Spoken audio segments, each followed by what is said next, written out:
Hi, welcome to the bathtub. This is the old masturbator, Scott Bradfield, talking about books and masturbating when no one's looking, and that's what we do here at the bathtub. Dodo's driving me crazy, so I have to keep putting this book on my head to stop her from jumping on my head. So if you see me doing this, it's not because I'm crazy. It's only partly because I'm crazy. It's because this stupid bird was driving me crazy.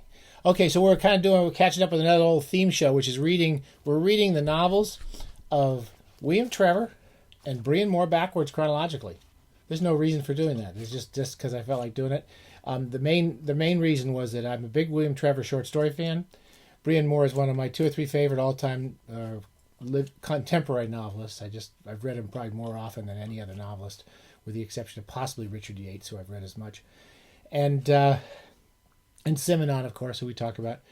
But I've read his books many times. I'm not really reading them at the moment as much, but I've never really read most of the William Trevor novels. I read a few of his late novels, and so I'm doing this kind of reading and talking about their careers backwards in the terms of novel writing, just to give me an excuse to go back and kind of catch up and read a lot of the early William Trevor novels, which I'm sort of enjoying doing. Okay, they confirm some of my expectations, but they're still a pleasure to read. And this one is called Other People's Worlds. It was published in 1980. 1980. Kind of a beautiful old bodily head cover. Let's get the glare out. It's very hot here in San Luis Obispo today in the afternoon. We're filming in a post-tech post-carb edition, just clear, crisp water. No fonts, no pixels. And I read this the last few days. It's called Other People's Worlds, and I enjoyed it a lot. Everything I've read of William Trevor's I like, and it's sort of I'll give you the quick summary. It's most of his stuff is all of his stuff. Most of his stuff is melancholy. There's some just funny stuff, but most of his novels that I've read so far are really, really melancholy. They're kind of about people who are kind of bored with their lives, and there's often characters who just can't have trouble getting by with their lives, and there's just kind of a general sadness about many of the characters, like much of their life has already happened when the book occurs. And that's what this book is about. It's about a woman. It's a multiple point of views. There's lots of points of view, which does bother me in Trevor. There's just too many points of view sometimes. But the main character is a woman named Julia, who's, she's not that, she's in her late 40s, I believe. She's still attractive, but she lost her husband when she was pretty young in their marriage, and she had 2 daughters, and she lives with her mother in a kind of house that she was growing up in, out in I want to say Cheltenham, but I'm not sure, somewhere out in the countryish side. And she meets this man who's an actor, whose name is Francis Tite. And he's much younger than her, but as the book opens, they're preparing to get married, and she's really quite in love with this man, and he seems to have reciprocate that affection. But the mother, Julia's mother, is a little suspicious.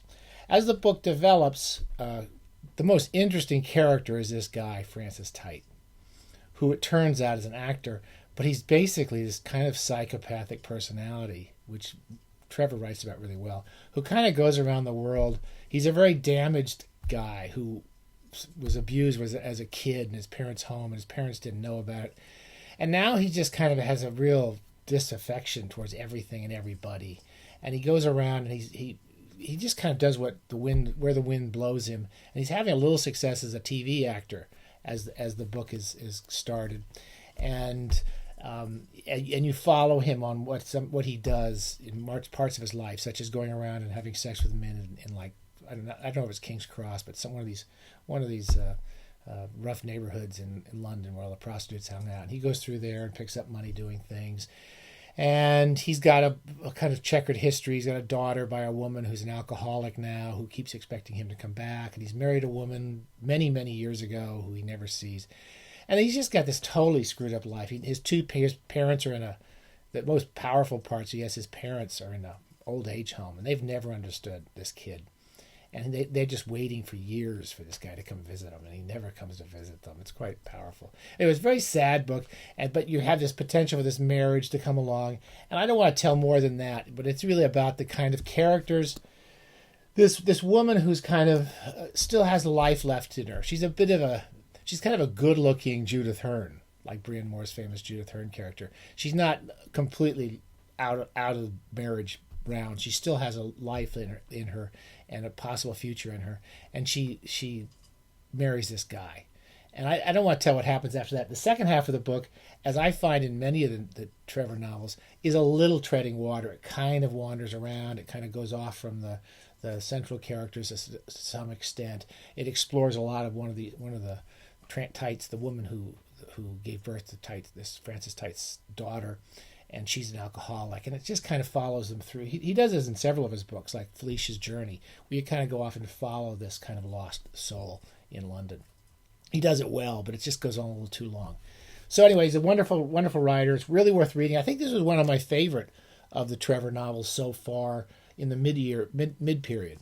I really like some of the late novels, but this is my favorite mid-period novel so far, and Other People's Worlds. That brings us to kind of the Brian Moore. We've been reading these backwards. I'm going to do 3 of them really quick, which I haven't reread. I've reread them so many times over the years that I haven't reread them to talk to you. But one is Catholics. It's more of a short novel of Brian Moore's.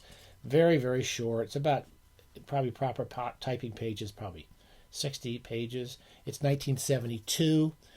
Funny enough, my first contact with Brian Moore was as a kid. They did a TV adaptation on Hallmark Theater, of all places, which is now probably just total crap. But they did a Hallmark Theater adaptation of this with Martin Sheen and Trevor Howard, which I remember starting to watch on TV and just thinking, wow, it was just really a wonderful TV show. You never expected to see something that good on commercial TV. The premise is it's about a kind of futuristic, slightly near future in the 1970s, where the Catholic Church has kind of gone into this real politic. They're kind of radical priests, like there were a lot in the 70s, who actually want to go into this countries and not simply ask people for tithes and come to church and pray, but they want to actually politically help shape their lives and shape their countries. And it's about an old group of priests who just don't want to go along with this. They just don't want to be pulled into the world. And it's a good little novel. It's not my favorite of the Brian Moore novels. I love the TV show and I like the book. I've probably read it 2 or 3 times. Everything of his is worth reading, and the relationship between these 2 priests is very good. There's another book of Brian's that I haven't got here. It's called The Revolution Script, and that would have been cut. That came out a little before Catholics, and it was Moore's a very experimental writer. That's what I do like about him. He seems like a very conventional novelist, but he was always experimenting, especially with the stories. And it was basically a novelization of a political kidnapping in Canada, the Revolution Script, about the time of Truman Capote and Norman Mailer doing similar things. And Moore decided to try to write about this Canadian political kidnapping, and I liked it when I read it.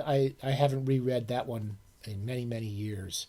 But it does bring me to one of my favorite Brian Moore novels, and this is Fergus. This is 1971. It's I kind of like these old Granada paperbacks. They're kind of weird covers, but I guess that looks a little like Fergus. It's probably the second or third novel I read of Brian Moore's. The first one I talked about many times. I read Judith Hearn on a plane. I couldn't put it down. And I considered him a very realistic writer. But as I've talked before, he experiments with all his novels. And he wrote this story, which is a ghost story. It's a genuine ghost story. You have genuine ghosts in it. And it's the ghosts of Fergus's family. And the other idea is that not just they're ghosts of dead people coming to haunt Fergus in Malibu, but ghosts of living people. So the memories of these people who he grew up with in Ireland, in Belfast.